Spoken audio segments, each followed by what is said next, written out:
It is Tuesday, November 26th. This is Mervin Hanley with THG News Today. Good morning. The news, of course, is powered by Carl & Sons Unique Bakery on the island of St. Maarten, with 3 locations on the island, on the Pondfield, in Colbay, and at the St. Maarten Medical Center. Let me say good morning to the fine folks at Carl & Sons Unique Bakery. Of course, folks, you know that this is the season, Thanksgiving all the way down to the end of Christmas. So whatever you are thinking of getting, place your orders this week. Place your orders early. Whatever cake you're thinking of getting, whatever ham you want baked by Carl & Sons, whatever turkey you want baked by Carl & Sons, whatever pastries and food you want to cater or order, I'm saying to you, do so early, because thousands of you flock to Carl & Sons, especially during the holiday season, to get whatever. And they're going to be busy, mad busy. And you don't want to be left out this holiday season. So I am encouraged to get your orders in early at Carl & Sons Unique Bakery on the beautiful Sunshine City island of St. Maarten. Okay?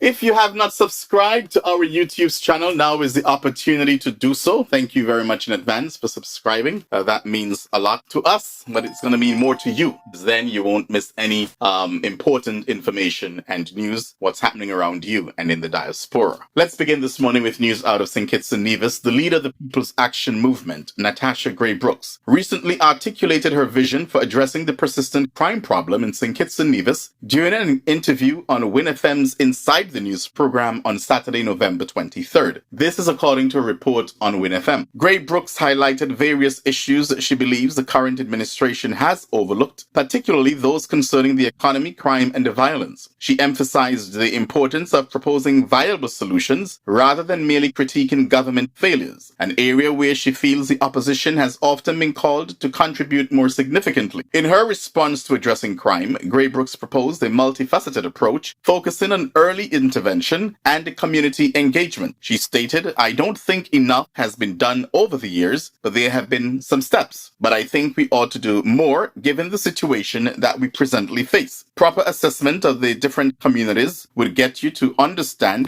who are the quote-unquote troublemakers." Grey-Brookes advocated for a thorough assessment of local communities to identify individuals involved in criminal activities. She believes that the roots of violence can be effectively addressed by strengthening existing programs and introducing additional initiatives aimed at crime prevention and anger management. She expressed the need for these interventions to begin in primary schools, suggesting that mandatory sports participation could foster important life skills and reduce the likelihood of future criminal behavior. The PAM's leader also addressed the financial support for sports and the necessity of investing resources through the Citizenship by Investment program. She underscored that such initiatives would not only promote sports, but also serve as a deterrent to crime, stating, "Once persons see that there's this investment in the upbringing, in terms of sports enthusiasts, it will encourage persons again. It will encourage persons, and again, it will take people away from crime." The PAM leader emphasized that even a small investment could have profound effects, noting, "If we save one person, that's a lot. That's a lot because that one person can put so much into our society when they do it from a meaningful way."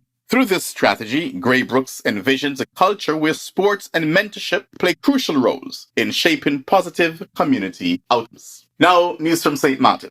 The prosecutor's office on St. Maarten, according to the Daily Herald, oversaw searches by detectives at 2 locations as part of a new bribery investigation. One government official was arrested in connection with the case. The searches targeted the residence and workplace of an immigration officer suspected of involvement in corrupt activities. Authorities have not disclosed further details, but confirmed that the investigation is ongoing. The operation underscores the commitment of law enforcement to combat bribery and uphold integrity within public institutions. Further updates are expected as the investigation progresses. Now, one thing I can say about the prosecutor's office on St. Maarten, and I do not particularly like the system. Many people, especially senior officials in government, especially politicians, they have this way of just you're a suspect of anything, no questions asked. But it almost comes across or appears that you're guilty before you're innocent. And it's not innocent until proven guilty. That's the way it comes across on St. Maarten. Every day, I'm exaggerating there, but ever so often they'll arrest a senior government official for a day or two, tarnish their name, embarrass them, and sometimes you do not hear about that case. I just think that in some cases, it's in my mind, it's not only embarrassing, but also I believe that it's an abuse of power. That's just my. Now let's continue with the news. And finally, I like to hear about food security, anything with food security and climate change and politics. My antennas go up. And so we're ending today with Anguilla. We're talk about a statement from the government of Anguilla regarding food security and the students in association with with schools on the island. Watch this, and then I'll be right back with the press statement.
Growing a sustainable future on Anguilla, according to the government of Anguilla. The government of Anguilla, in partnership with the Caribbean Climate Smart Accelerator, Fork Farms, and the Sony Social Justice Fund, gifted Anguilla with 5 Flex Farm hydroponic systems, which was distributed to schools across the island. After about a year of rotating these systems, they held a 2-day workshop facilitated by the Department of Natural Resources Anguilla and Tiffany Bryan, Chief of Staff at the Caribbean Climate Smart Accelerator. These systems aim to inspire students to reimagine their role in achieving food security while learning innovative and sustainable agricultural practices. Food security is more than just access to food. It's about resilience, sustainability, and empowering the next generation to take charge of their shared future. So good stuff. That is something good on Anguilla. Always investing in the young people. And I like this. Food security, climate change. Yes, and when I speak of climate change, before I leave, I can think of one person. Well, maybe two, but I can think of one person for sure because she has lived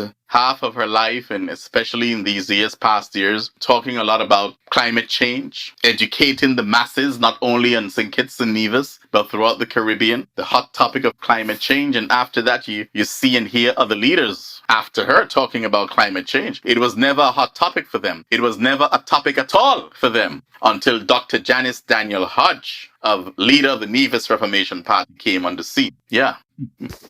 Good morning to the Honorable Dr. Janice Daniel Hodge, if you're listening. A great convention you had there. Yesterday, we JDA Jean-Pierre out of St. Lucia, the keynote speaker at the NRP's convention, which was held on Sunday. It's a great convention there that you had. And THG, as always, it was an honor to disseminate that information for you guys, for your part, for your great part. And so good morning to you, the next premier of Nevis.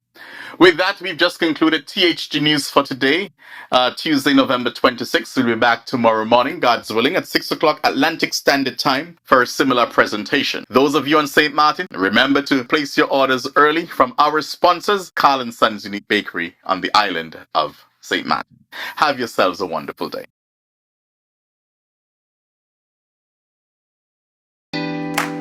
Carl & Sons have been serving the people of St. Maarten for over 40 years. And the food and service get better and better. From early morning, customers flock to the bakery for their favorite sandwiches, cakes, pastries, you name it. First thing at mornings and last thing at afternoons, folks rush to Carl & Sons for simply the best. There are 2 locations, Colbay and on the Pondville.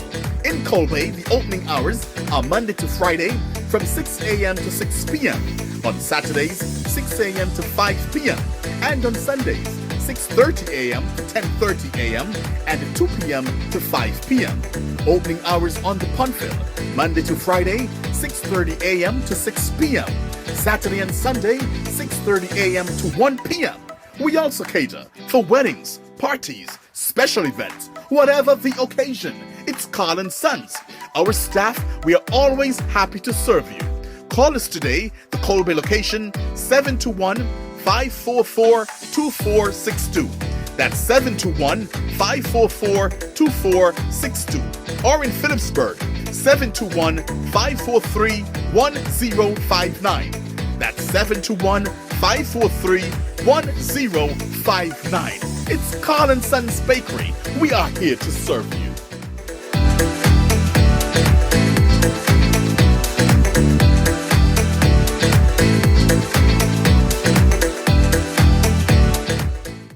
Nevis, satisfy your sweet tooth at Feaser's, the cozy spot in Charlestown, known for its mouth-watering ice cream and dal parade.